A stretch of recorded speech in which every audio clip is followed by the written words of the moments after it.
तुम्हारा अन्नदाता। पग पग पर है संग तुम्हारे अन्नदाता।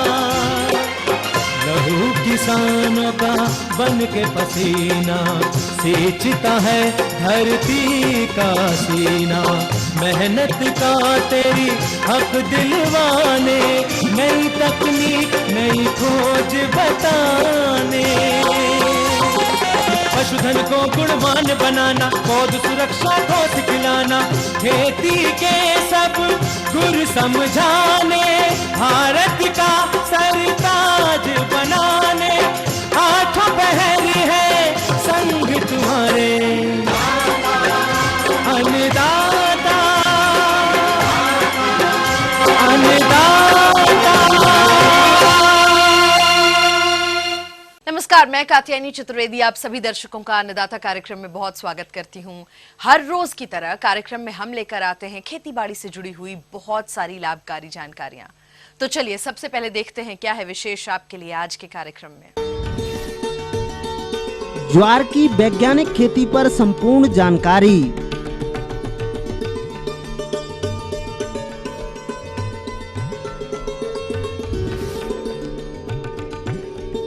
नए अमरूद उद्यान में किए जाने वाले समसामयिक कार्य।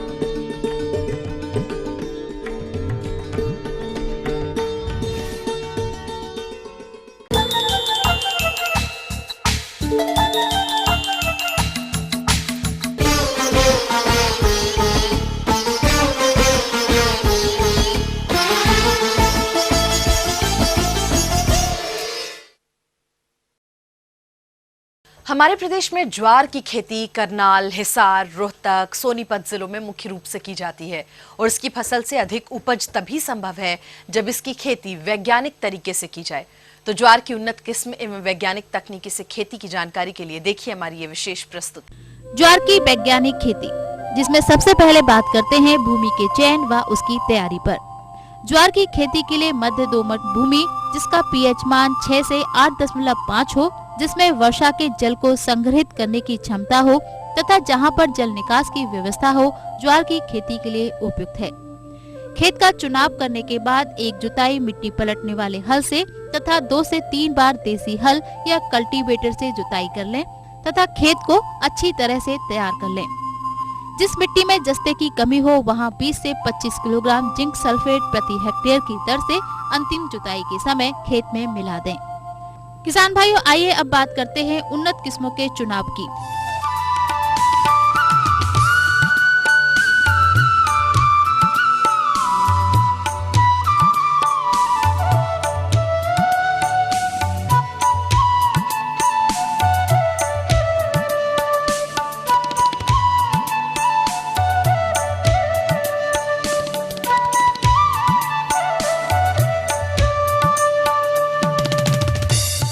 बीज बोते व लेते समय कुछ बातों को ध्यान में रखें, जैसे अपने क्षेत्र के लिए अनुमोदित जाति को ही खरीदें और फिर उस बीज का प्रयोग बुवाई के लिए करें।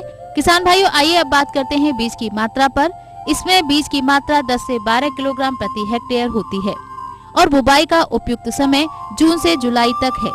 यदि वर्षा प्रारंभ न हो तो इसकी बुवाई देर से की जा सकती है। बीज को बोने से पूर्व 2 से 2.5 ग्राम थीरम या मैनकोजेब से प्रति किलोग्राम को उपचारित जरूर कर लेना चाहिए। इसके पश्चात 5 से 10 प्रति किलोग्राम बीज को उपचारित करें और फिर उसे सुखा लें। ज्वार की बुवाई सीड ड्रिल से या हल के पीछे कतार से कतार की दूरी 45 सेंटीमीटर तथा पौधे से पौधे की दूरी 15 से 20 सेंटीमीटर रखते हुए करें। बुवाई से 8 से 10 दिन के बाद विरलन का कार्य अवश्य करें। आइए अब बात करते हैं खाद एवं उर्वरक की। 2-3 वर्षों में एक बार बोनी से पूर्व 100 कुंटल प्रति हेक्टेयर सड़ी हुई गोबर की खाद खेत में अवश्य डालें। उर्वरक का प्रयोग मृदा परीक्षण के आधार पर करें। उत्तम उपज प्राप्त करने के लिए संकर जातियों के लिए 80 किलोग्राम नाइट्रोजन, 40 किलोग्राम फास्फोरस व 20 किलोग्राम पोटास प्रति हेक्टेयर की दर से प्रयोग करें। नाइट्रोजन की आधी मात्रा, फास्फोरस व पोटास की पूरी मात्रा बोनी के समय बीज के नीचे दें। उर्वरक को बीज के साथ मिलाकर ना दें। नत्यजन के शेष भाग को जब फसल 30 से 35 दिन की हो, यानी पौधे जब घुटनों की ऊंचाई के हो जाएं, तब पौधों से लगभग 10 से 12 सेंटीमीटर की दूरी पर साइड ड्रेसिंग के रूप में देकर डोरा चलाकर भूमि में मिलाएं। आइए अब बात करते हैं खरपतवार प्रबंधन की। जब फसल 15 से 20 दिनों की हो जाए, तब पहली बार कुल्पा या डोरा चलाएं व आवश्यकता अनुसार निदाई करें और दूसरी निदाई गुड़ाई 30 से 35 दिन बाद करें। खरपतवारों के नियंत्रण हेतु एट्राजिन सीमाजिन 0.5 से 1 किलोग्राम प्रति हेक्टेयर सक्रिय तत्व का उपयोग अंकुरण से पहले 800 लीटर पानी में मिलाकर छिड़काव करें। सिंचाई प्रबंधन। वर्षा की फसल होने के कारण सिंचाई की आवश्यकता नहीं पड़ती है, लेकिन फसल में भुट्टे आने के समय व दाना भरते समय खेत में नमी रखना आवश्यक है। अतः इस अवस्था में नमी की कमी हो तो सिंचाई अवश्य करें। अधिक वर्षा होने की स्थिति में जल निकास का उचित प्रबंधन आवश्यक है। आइए अब बात करते हैं अंतर्वर्ती फसलों की। ज्वार के साथ अंतर्वर्ती खेती के रूप में सोयाबीन, लोबिया, अरहर, मूंगफली आदि की फसल को लेकर अच्छा लाभ उठा सकते हैं। पौध संरक्षण। ज्वार की फसल में विभिन्न कीट व रोगों का प्रकोप होता है, जो इसके उत्पादन पर सीधे प्रभाव डालते हैं। इसमें लगने वाले प्रमुख रोगों में पर्णचित्ती रोग, कंडवा रोग एवं फफूंद रोग हैं। इसमें लगने वाले कीट हैं तनाछेदक इल्ली, बीज मक्खी, भुट्टे की इल्ली इत्यादि। रोग व कीटों के प्रबंधन के लिए एकीकृत प्रबंधन विधि को अपनाना होगा। कीट नियंत्रण हेतु प्रतिरोधी किस्मों को लगाएं, गर्मी की गहरी जुताई करें तथा फसल पर कीट आक्रमण होने पर नीम निर्मित दवा एवं कीटनाशक दवा का छिड़काव करें। फसल की कटाई एवं भंडारण। भुट्टों के पकने पर इसकी कटाई करें। सभी जाति के पकने का समय अलग अलग होता है। ज्वार के पौधों की कटाई करके ढेर लगाने के बाद पौधों से भुट्टों को अलग कर सुखा लें तथा दावन द्वारा या थ्रेसर द्वारा भुट्टे से दानों को अलग कर लें तथा तुड़बे को सुखाकर अलग ढेर लगाकर रखना चाहिए। इसे बाद में जानवरों को खिलाने के काम में ले सकते हैं और दानों को सुखाकर अच्छी तरह से भंडारण करके रखें। इस तरह उपरोक्त बातों को ध्यान में रखकर यदि किसान भाई आप ज्वार की खेती करते हैं तो 30 से 35 कुंटल प्रति हेक्टेयर उपज प्राप्त कर अपनी आय में वृद्धि कर सकते हैं। तो ये थी कुछ उपयोगी जानकारियां और अब लेते हैं एक छोटा सा ब्रेक। जल्द लौटेंगे, आप कहीं जाएगा नहीं। और कार्यक्रम में और भी बहुत सारी महत्वपूर्ण जानकारियां हैं, बने रहिए हमारे साथ।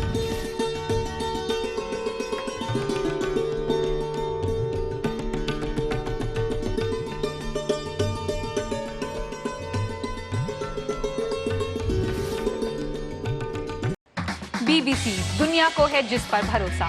ग्लोबल इंडिया जोड़े आपको पूरी दुनिया से आपकी अपनी भाषा में। ETV के दर्शकों के लिए BBC के मंजे हुए रिपोर्टर ग्लोब के हर सिरे से लाएंगे जिंदगी का सच। स्क्रीन पर उभरेगी बनते बदलते भारत की पूरी तस्वीर। संसार भर के सारे समाचार मैं नेहा भटनागर लेकर आऊंगी। BBC ग्लोबल इंडिया, महसूस करें खबरों की धड़कन।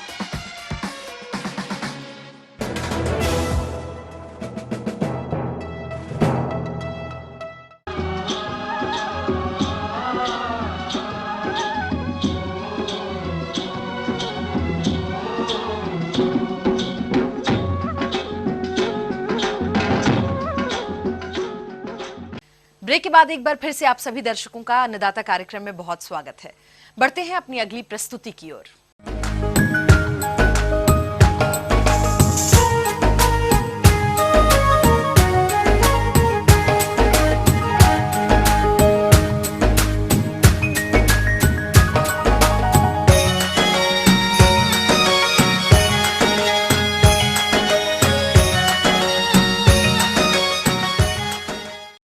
हमारे प्रदेश में हिसार, फतेहाबाद जिलों में जिन किसानों ने अमरूद के नए बाग लगाए हैं वो अभी वानस्पतिक बढ़वार की अवस्था में होंगे, लेकिन अभी गर्मी का मौसम चल रहा है और ऐसी समय में इन पौधों को तेज गर्मी से तो बचाना ही है, साथ ही इसमें कुछ समसामयिक कार्यों को भी करना जरूरी है। अतः इस समय अमरूद के नए बाग में कौन से कार्यों को करना है, इसकी जानकारी दे रहे हैं उद्यान निरीक्षक JS ध्रुव।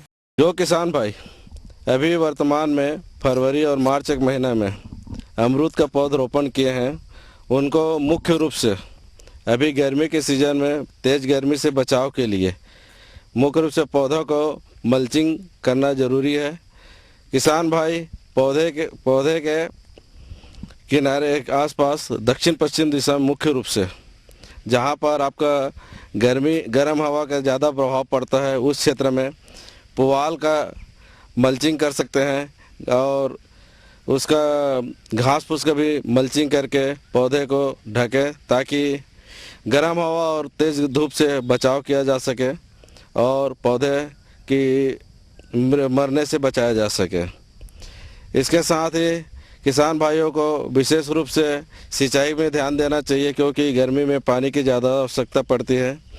तो समय समय पर पौधे की आवश्यकता अनुसार सिंचाई करें या 1 हफ्ते के अंतराल से पौधे में सिंचाई करें। अब किसान भाई को विशेष सलाह देंगे कि अपने जो अभी अमरूद की खेती कर रहे हैं वो सिंचाई के रूप में टपक सिंचाई का ज़्यादा से ज़्यादा उपयोग करें, जिससे आपका पानी की समुचित मात्रा में पौधे को उपलब्ध होता है और साथ ही साथ पानी एक ही जगह पौधे को मिलने के कारण अगल बगल घास नहीं होता और इससे अपने निंदा की जो समस्या है उससे निजात मिलता है।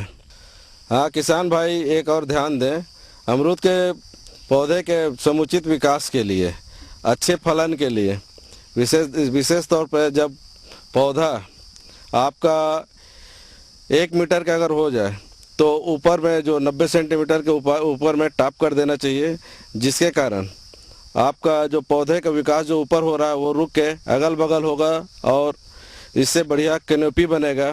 तो उसके कारण आपका पौधे का जो नए कल्ले निकलने से अधिकतम शाखाओं का विकास होने से आपका फलन अच्छी तरीके से प्राप्त होगा।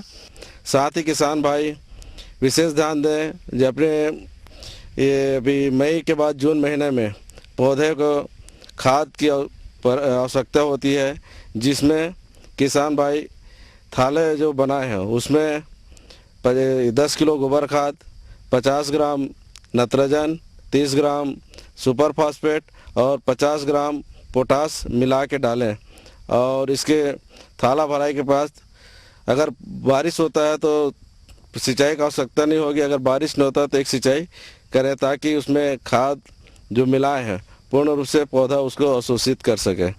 साथ ही साथ किसान भाई इसमें लगने वाले कीट के बारे में भी थोड़ा ध्यान दें, जिसमें मुख्य रूप से छाल खाने वाले कीट को जो छाल भक्षक कीट कहते हैं उसमें लगने की ज़्यादा संभावना रहती है, जिसमें कीट छाल को खा के उसी के नीचे छुप जाते हैं और दिखाई नहीं पड़ते। धीरे धीरे पौधे के पूरा छाल को खा के उसको नुकसान पहुंचाते हैं, जिसके रोकथाम के लिए किसान भाई मेलाथियान जो दवाई आता है उस मेलाथियान 2 ml प्रति लीटर के हिसाब से मिला के छिड़काव करें, या किसान भाई जो छाल खाने वाले कीट हैं उसमें अगर कीट को जहाँ पर वो रुकते हैं विश्राम करते हैं वहाँ पर फा में रुई में केरोसिन मिला के भी डाल के उसका उपचार कर सकते हैं। इसमें जो मुख्य रूप से जो बीमारी लगता है जिसे उकटा बीमारी कहते हैं, उस जो जिसमें पौधे ऊपर भाग से धीरे धीरे सूखते जाता है और अंत में पौधा मर जाता है। इसके रोकथाम के लिए किसान भाई बहाव पद्धति से सिंचाई नहीं करें, जिसमें एक पेड़ से दूसरे पौधे में इसके जो फंगस है, जीवाणु है, वो एक पौधे से दूसरे पौधे में जाके पौधे को संक्रमित कर देते हैं। इस कारण पानी के बहाव को रोकें। इसके लिए मुख्य रूप से ड्रिप सिंचाई बहुत अच्छा उपयोगी है, क्योंकि पानी जो अपन सिंचाई करते हैं तो वो सिर्फ पौधे को मिलता है और अगल बगल नहीं फैलता। उकटा रोग के रोकथाम के लिए कार्बन डाइऑक्साइड का 1 ग्राम प्रति लीटर के हिसाब से उसमें छिड़काव करें और जिसमें पूर्ण रूप से ग्रसित हो उसको काट के अलग कर दें। किसान भाई ये ध्यान दें कि पौधे 3 से 4 साल के बाद अच्छे फलन में आता है, जिसमें 500 से 1000 फल प्राप्त होते हैं। आगे और भी कुछ रोचक जानकारियां आपके लिए हैं, पर यहाँ पर एक छोटे से ब्रेक के लिए रुकेंगे, जल्द होंगे हाजिर।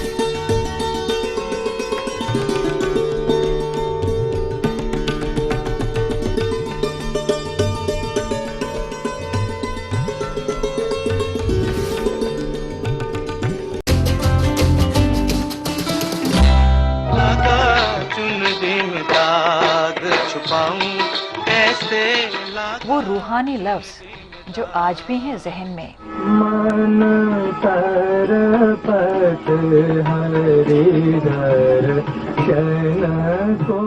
वो खुदाई मौसीकी जो ले आए जन्नत जमी पर। जो भी हो तुम खुदा की कसम लाजवाब हो। वो दिलकश अंदाज जो लौटा लाए गुजरा जमाना। प्यार किया तो डरना क्या, जब प्यार किया तो डरना क्या, देखिए भूले बिसरे गीत।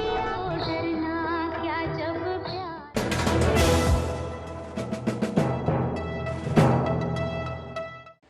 बीबीसी, दुनिया को है जिस पर भरोसा। ग्लोबल इंडिया जोड़े आपको पूरी दुनिया से, आपकी अपनी भाषा में। ईटीवी के दर्शकों के लिए बीबीसी के मंजे हुए रिपोर्टर ग्लोब के हर सिरे से लाएंगे जिंदगी का सच। स्क्रीन पर उभरेगी बनते बदलते भारत की पूरी तस्वीर। संसार भर के सारे समाचार मैं नेहा भटनागर लेकर आऊंगी। बीबीसी ग्लोबल इंडिया, महसूस करें खबरों की धड़कन।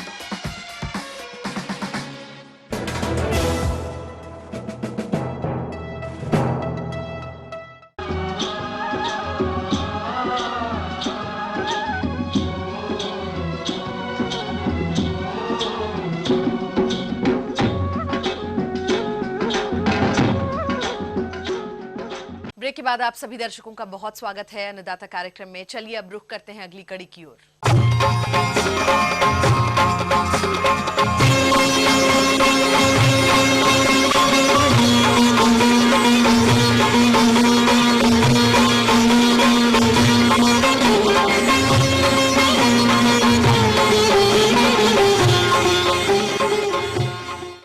किसान भाइयों, हरियाणा दुधारू पशुओं में अग्रणीय स्थान रखता है और पशुओं से अच्छा उत्पादन लेने हेतु हम अपने कार्यक्रम के माध्यम से समय समय पर इससे संबंधित विभिन्न जानकारियां आप तक पहुंचाते रहते हैं, जिसे आप अपनाकर लाभान्वित भी होते हैं।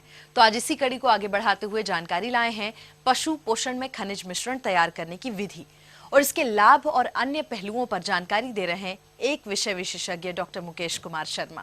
पशुपालन क्षेत्र में दूध उत्पादन बढ़ाने में वांछित सफलता तभी मिल सकती है पशुपालकों द्वारा पशुओं के कुपोषण को कम किया जाए, रख रखाव का ध्यान दिया जाए। उत्पादन हेतु पशुओं को खनिज लवण मिश्रण खिलावें। पशु आहार में मुख्य पोषक तत्व में पानी, शर्करा पदार्थ, वसा, प्रोटीन के अतिरिक्त खनिज लवण व विटामिन की आवश्यकता अधिक रहती है। अतः इन सभी की आपूर्ति चारा फसलों के द्वारा व बांटों से होती है। हरे चारे वाली फसलों में पशुओं की अधिकतर पौष्टिकता पशुओं की आवश्यकता पूर्ण होती है वह विटामिन की कमी रहती है, किंतु खनिज लवण तत्वों की कुछ मात्रा की कमी रहती है। पशुओं के शरीर में करीब 3 से 4% भाग खनिज लवण का होता है। इसी मात्रा में खनिज लवण मिलाने पर पशु स्वस्थ रहता है व वांछित विकास करके भरपूर उत्पादन दे सकता है। खनिज लवण पशु शरीर की सामान्य प्रक्रियाओं में सहयोग करने के साथ साथ उनके अस्थि निर्माण, प्रोटीन, रक्त निर्माण, दूध निर्माण आदि सभी के लिए आवश्यक है। पशु शरीर में करीब 40 प्रकार के खनिज लवण पाए जाते हैं। इनमें से 7 तत्वों की अत्यधिक मात्रा की आवश्यकता होती है। करीब 13 तत्व नियमित तौर पर कम मात्रा में आवश्यक होते हैं, अतः विशिष्ट तौर पर अलग मात्रा में उपस्थित रहते हैं। पशु शरीर में खनिज लवण तत्व मुख्य रूप से अधिक मात्रा में जो आवश्यकता है वो कैल्शियम, फास्फोरस, पोटेशियम, सोडियम, नमक, क्लोरीन, मैग्नीज जो 2-6% आवश्यक होता है।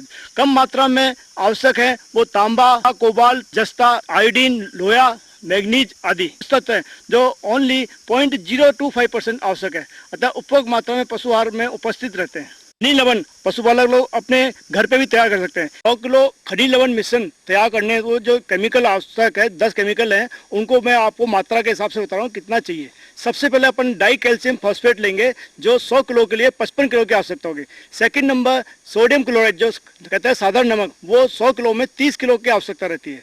तीसरा है कैल्शियम कार्बोनेट या खड़िया कहते हैं जिसे, जो 100 किलो के लिए 11.052 kg। चौथा है आपको मैग्नीशियम कार्बोनेट जो कि आपको 3 किलो 100 किलो के लिए चाहिए। नेक्स्ट है आपके फेरस सल्फेट जो कि आधी किलो 100 किलो के लिए चाहिए। और उसके बाद में आपको 100 किलो के लिए जिंक सल्फेट है वो 248 ग्राम चाहिए। और उसके बाद में कोबाल्ट क्लोराइड है 100 किलो के लिए मात्र 70 ग्राम की आवश्यकता होती है। कॉपर सल्फेट आपको 50 ग्राम मात्र 50 ग्राम की आवश्यकता होती है 100 किलो के लिए।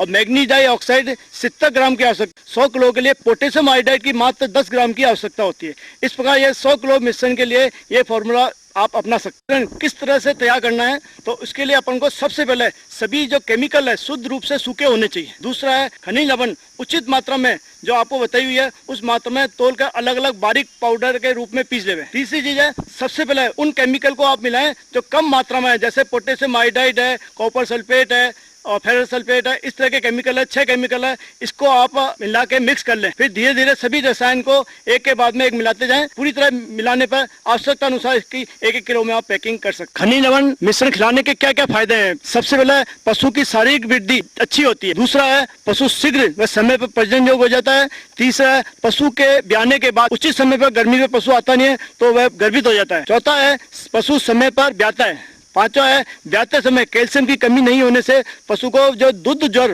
जैसे कहते हैं मिल्क फीवर से बचाता है। नवजात जो बच्चा है वो भी स्वस्थ रहता है और पशु का दूध उत्पादन भी बढ़ता है और इसको खिलाने से पशु कमजोर नहीं होते। खासकर जो खिलाता है को अपने घर पे बना सकता है। इसकी यदि खासकर घर पे बनाए तो इसकी कॉस्ट 30 से 35 रुपए किलो पड़ सकती है। खनिज लवण खिलाने की विधि, पशु को आप गाय, भैंस, सांड इनको 30 से 50 ग्राम प्रति पशु प्रतिदिन देना चाहिए और इनको खासकर चाहे तो इसको दाने में मिला दे सीधा कि दाने का 100 किलो दाने पर 1 किलो मिनरल मिक्सर दे दे। खनिज लवण बाजार में भी विभिन्न नामों से विभिन्न कंपनियों द्वारा मिल सकते हैं।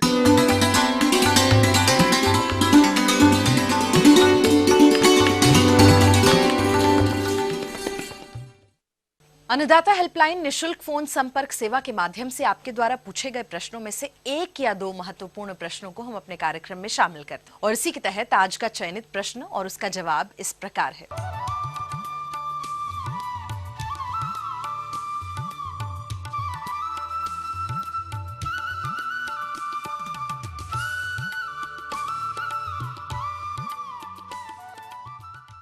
गर्मी के मौसम में ख़ासतौर से मई और जून के महीने में कुक्कुट चेचक रोग बहुत होता है, क्योंकि जिस समय आंधी आती है उस समय आंधी के साथ में ये विषाणु चला आता है और वो मुर्गियां जब भड़कती हैं तो उसमें पैरों में उनके इंजरी हो जाती है, जिसकी वजह से वो विषाणु उसमें अंदर चला जाता है और कुक्कुट चेचक की व्यवस्था शुरू हो जाती है। ग्रोवर या पठोर मुर्गियों में भी चेचक बहुत अधिक होती है। अंडे देने वाली मुर्गियों में भी बहुत होती है। ब्रायलर पक्षियों में भी ये चेचक का रोग होता है। ब्रायलर पक्षियों में आमतौर पे जहाँ पर पंख नहीं होते हैं, जैसे कलगी के पास है, गलधानी के पास है, या पैरों में नीचे की तरफ गोल गोल दाने पड़ जाते हैं। ये पहले दाने पीले रंग के होते हैं, फिर धीरे धीरे ये काले रंग के हो जाते हैं और ये चेचक के दाने कहलाते हैं। इन सब दानों को देख करके हमारे किसान भाई समझ सकते हैं कि ये मुर्गियों में चेचक हो गई है।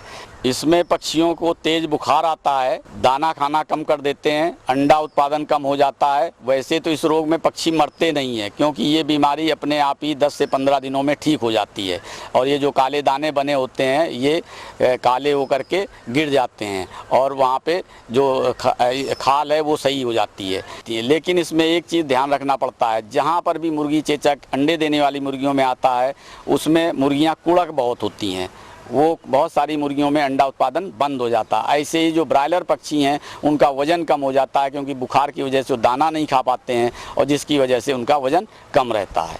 यदि जीवाणु जनित संक्रमण इसी के साथ हो जाता है तो इस रोग से पक्षियों की मृत्यु होने लगती है। जैसे कई बार इसके साथ कुराइजा हो जाता है, बीमारी में मृत्यु होने लगती है।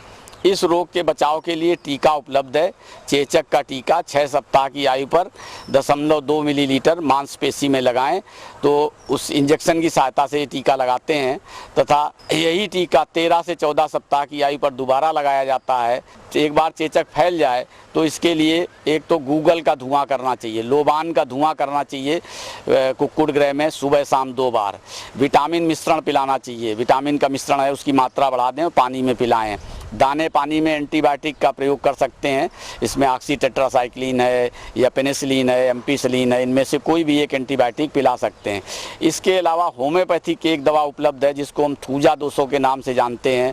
ये 10 मिलीलीटर से 20 मिलीलीटर तक दिन में एक बार 100 चूजों के हिसाब से पिला सकते हैं। यदि ये दवा 5 से 7 दिनों तक पिलाएंगे तो ये दाने जल्दी से ही समाप्त हो जाएंगे और मुर्गियों में चेचक रोग ठीक हो जाएगा। कुक्कुट चेचक के अलावा मुर्गियों में, ब्रायलर पक्षियों में, अंडे देने वाली मुर्गियों में एक सीआरडी रोग होता है जिसको हम कहते हैं श्वसन तंत्र का चिरकारी रोग।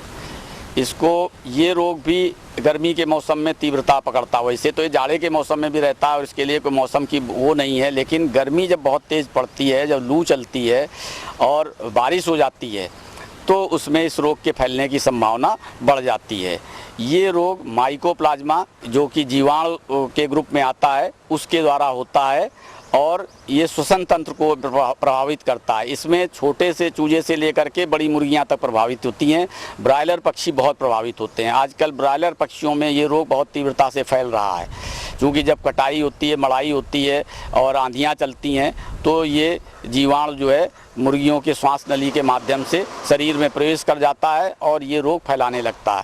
वैसे ये 75% जो है चूजों में हेचरी के माध्यम से आता है, जो हमारा प्रजनक पक्षी हैं उनके माध्यम से आते हैं।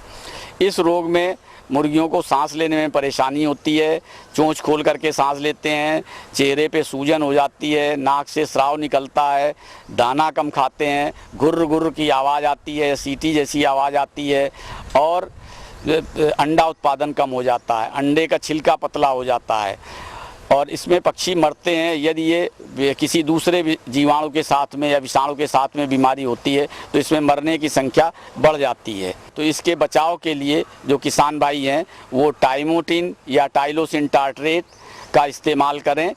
ये 1 ग्राम 5 लीटर पानी में दिन में 1 बार 5 दिनों तक देते हैं या और साथ में इसमें कोई अच्छा एंटीबायोटिक भी डाल देते हैं, जैसे इनरोफ्लॉक्सासिन है, ओफ्लॉक्सासिन है, सिप्रोफ्लॉक्सासिन है, इनमें से कोई भी डाल सकते हैं लगातार 5 दिनों तक।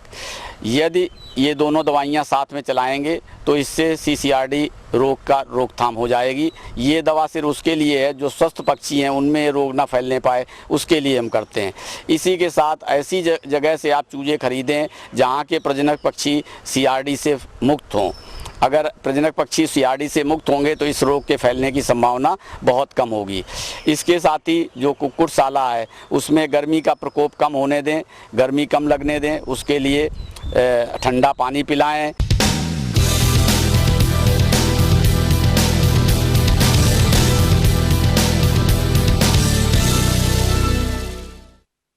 राज्य की विभिन्न मंडियों में कृषि उत्पादों के बढ़ते उतरते बाजार भाव की संक्षिप्त जानकारी इस प्रकार है।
और आइए अब देखते हैं कल दिखाए जाने वाले कार्यक्रम की मुख्य झलकियां। शिमला मिर्च की फसल में किए जाने वाले समसामयिक कार्य।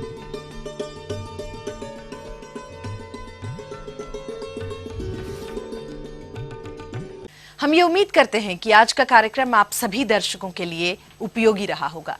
किसान भाइयों, अन्नदाता आपकी सेवा के लिए संकल्परत है। कृषि संबंधित समस्या एवं सुझावों के लिए आप हमें इस पते पर संपर्क भी कर सकते हैं।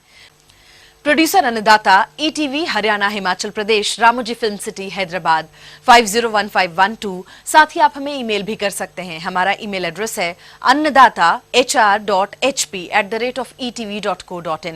इसके अतिरिक्त आप हमें खेती बाड़ी संबंधित किसी भी समस्या के निवारण के लिए हमारे निःशुल्क हेल्पलाइन नंबर 180042540885 पर शाम 5 बजे से 7 बजे के बीच संपर्क भी कर सकते हैं।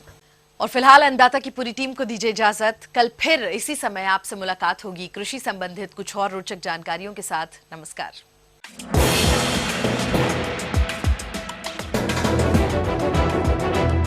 आप देख रहे हैं ETV न्यूज हरियाणा हिमाचल प्रदेश, खबर ही जीवन है।